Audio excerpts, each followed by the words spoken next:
Hello, everyone. Let's talk about the judge in the Blake Lively case and the extremely sketchy family foundation that he sits on the board of because there could be potential legal problems for him and his family with this whole situation, depending on a few different things.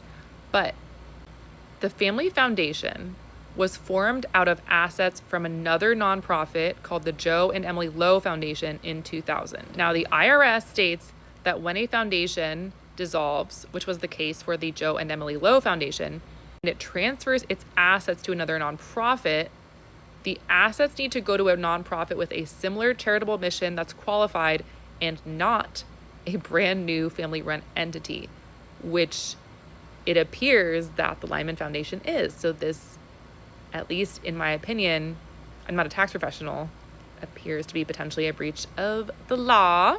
This could also violate the intent of the donors because the Joe and Emily Lowe Foundation was an arts-based foundation.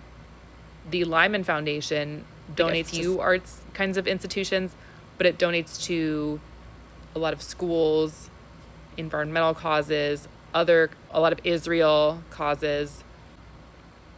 It's a different foundation, has different causes in general that it supports.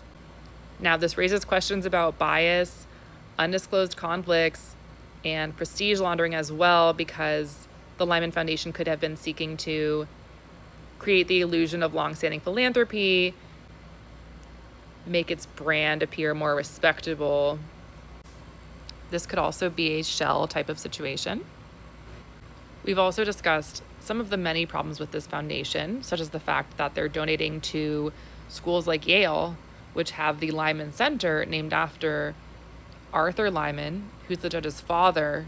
So if the family foundation is donating to schools like Yale that they benefit from, then that's kind of like self-enrichment to make those donations to Yale.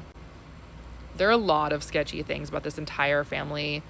I've talked in my videos about how Doug Lyman had discussed his father taking a client's money and using it to fund Doug's first film, and how Doug had been flying on client Steven Spielberg's airplane.